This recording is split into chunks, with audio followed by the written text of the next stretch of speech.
परस्पर को बहुत भल पाती राजेश आउ नेहा।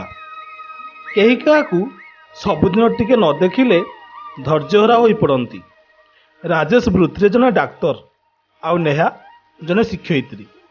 से दिन अचिन्हा चेहरा दुहें कौन काम भुवनेश्वर जाऊले। बस रे आउ सीट न थाए। राजेश किंतु सीट करी आगरू बसी थाए। सेतेबेले नेहा बस को उठिला। सीट नथिबारु से राजेश पाखरे ठिया होइतिला। झील पिलाटीए एते समय धरी छिड़ा होई भुवनेश्वर जीवाटा राजेश को शोभा पाइला नहीं। से संगे संगे कहिला, हेलो मिस, आपण कुआड़े जीवे? नेहा कहिला, मु भुवनेश्वर जीवी आज्ञा।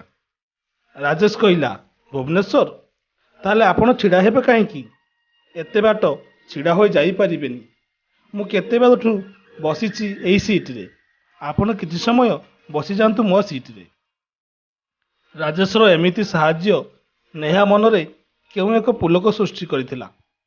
सेमाने परस्पर कथा हेले, फोन नंबर भी दियानिया हेले। भुवनेश्वर पहुंची जाई दुई जन एका साथी टिफिन मध्य कले। तापरे जे जा काम पाई बाहरी गले। खूब शीघ्र दुई जनकर काम शेष हो गला। काम सारी दुई जन नंदनकानन बुली जिबार योजना करथिले।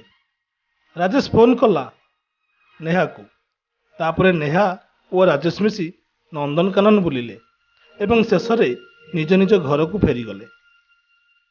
से दिन ठारू उभयंक संपर्क बढ़ी जाइतिला। ठीक बरसे परे दुई जन परस्पर को विवाह करिया पई निष्पत्ति नेइछंती। घरे सब कथा जणैछि नेहा। किंतु एक कथारे नेहार बापा अमंग हेले, कारण सेमाने गरीब। राजेश एक संभ्रांत घर पुओ। ताकर स्टाटस अछि।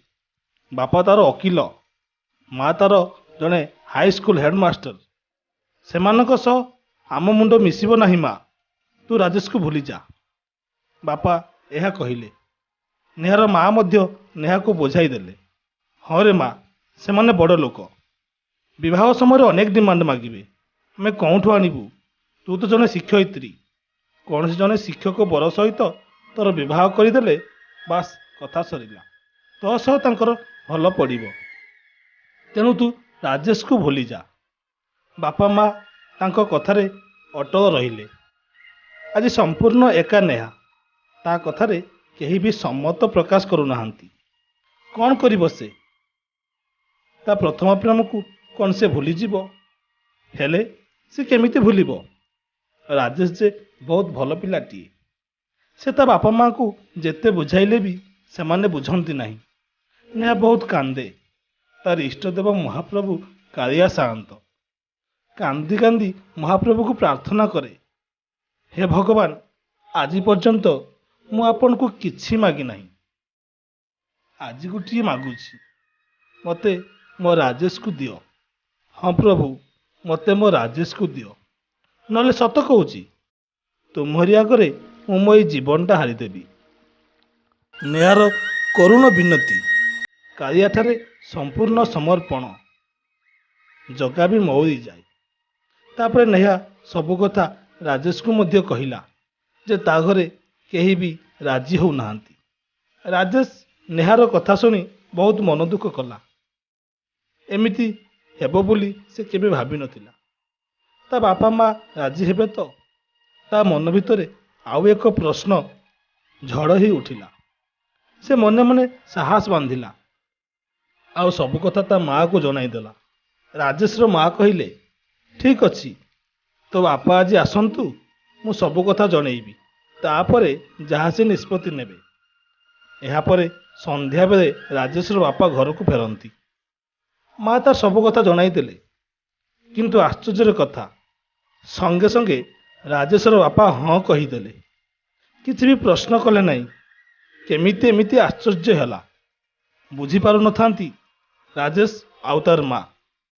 बापा तार भारी रागी मनीष, सबु बेले निज जिद को मानिबा को बाध्य करि थांती। हेले एते बड़ कथारे कौनसी निजस्व मत न देई हाँ कहीदेले केमिति? सबु सेई जगन्नाथ लीला कहूथाए राजेश। एहापरे राति पाई सकाळ होईची।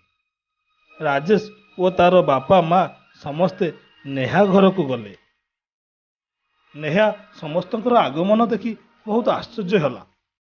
ସଙ୍ଗେ ସଙ୍ଗେ ତା ବାପା ଆଉ ତା ମାଆକୁ ଡାକି ଆଣିଲା। ମନେ ମନେ ପ୍ରଭୁଙ୍କୁ ସ୍ମରଣ କରି କହୁଥାଏ, ଭଗବାନ ସବୁ ଠିକ୍ କରିଦିଅ, ମୋତେ ମୋ ରାଜେଶକୁ ଫେରେଇ ଦିଅ। ହଁ ପ୍ରଭୁ, ତୁମେ ସବୁ ଠିକ୍ କରିଦିଅ। ମୋର ସେ ବିଶ୍ୱାସ ଅଛି ତୁମଠାରେ, ତୁମେ ନିଶ୍ଚୟ କିଛି କରିବ। ଆଉ ସେହା ହିଁ ହେଲା।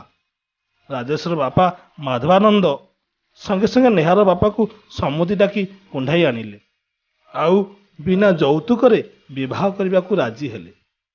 ଆଉ କହିଲେ, ନେହା ତୁମର ଝିଅ ଆମର ବି ଝିଅ ହେଇ ରହିବ, ଆମର ସବୁଠୁ ଅତି ନିଜର ହେଇ ରହିବ। ଏ କଥା ଶୁଣି ସମସ୍ତେ ଖୁସି। ନେହା ତା ଇଷ୍ଟଦେବ ଜଗନ୍ନାଥକୁ ଅନେକ ଧନ୍ୟବାଦ ଦେଲା। କହିଲା, ସତରେ ଜଗନ୍ନାଥ, ତୁମ ପରି ଠାକୁର ଏ ଜଗତେ ନାହିଁ, ତୁମ ପରି ଠାକୁର ଏ ଜଗତେ ନାହିଁ। ଜୟ ଜଗନ୍ନାଥ, ଜୟ ଜଗନ୍ନାଥ, ଜୟ ଜଗନ୍ନାଥ।